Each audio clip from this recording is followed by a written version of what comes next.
Hey fellow gardeners, before we dive in, make sure to hit that subscribe button and comment below with your favorite gardening tip. Trust me, you don't want to miss any of the content we're sharing here at Evergreen Garden.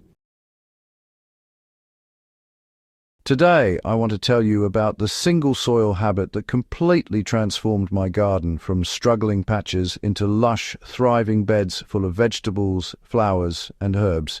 It's simple, but the results are nothing short of miraculous. If you've been battling poor growth, stunted plants, or inconsistent harvests, this habit is exactly what you need.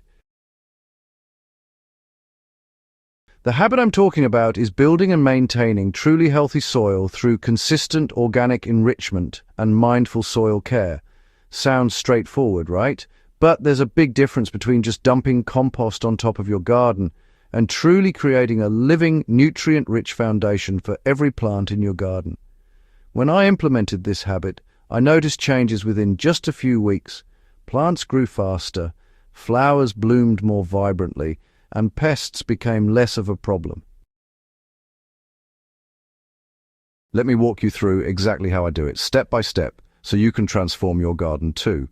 Before you even think about adding nutrients or organic matter, you need to know what you're working with. I start every season by examining the soil in my beds.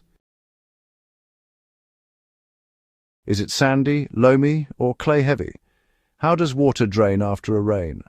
Is the texture crumbly or compacted? This observation alone will inform everything else you do.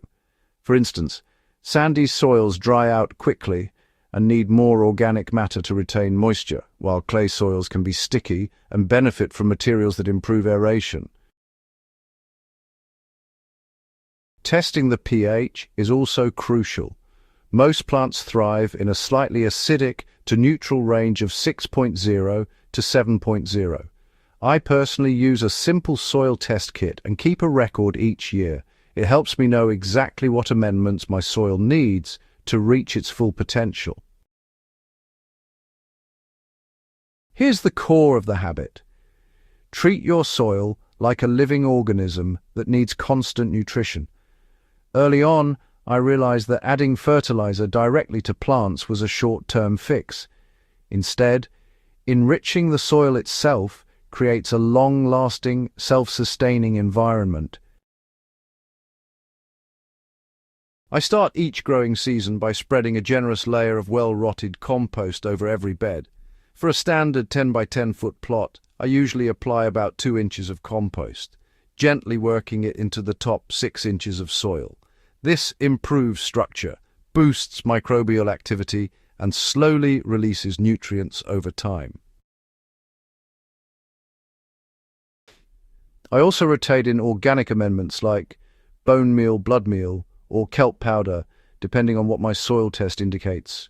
Bone meal is excellent for root development and flowering, while kelp powder provides a full spectrum of trace minerals and growth hormones that plants naturally crave.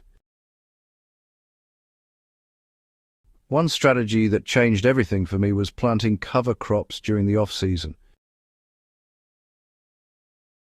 Legumes like clover or vetch add nitrogen naturally, while grasses like rye improve soil structure with their deep roots.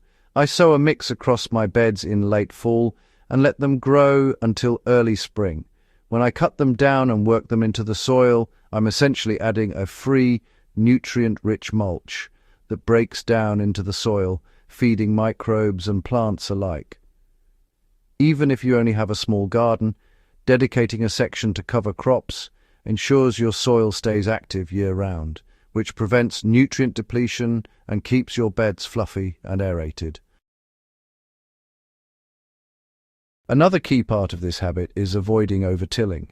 For years, I thought turning the soil constantly was the way to make it healthy.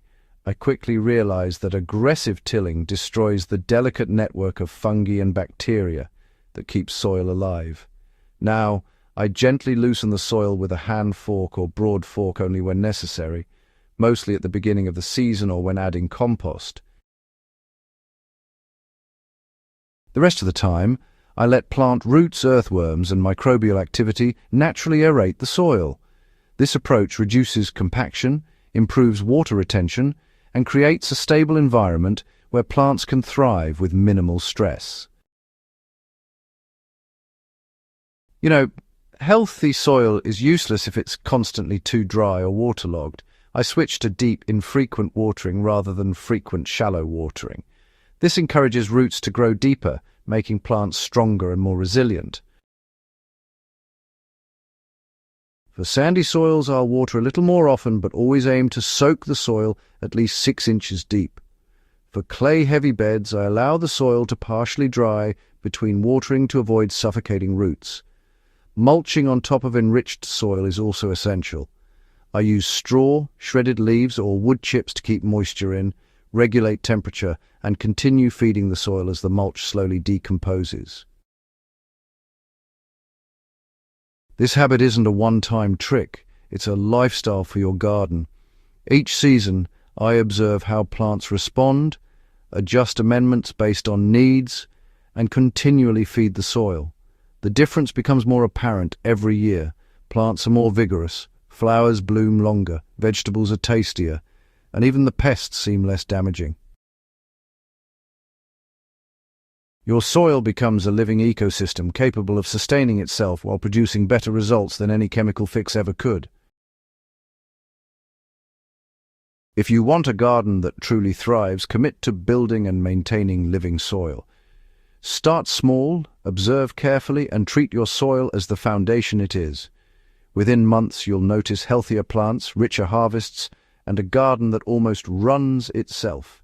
Thank you for sticking with me through this deep dive into soil care. If you found this guide helpful, make sure to subscribe to Evergreen Garden and hit the bell so you never miss a tip that can transform your garden. Share this with your fellow gardeners and comment below with your own soil success stories. I want to hear how this habit changes your garden too.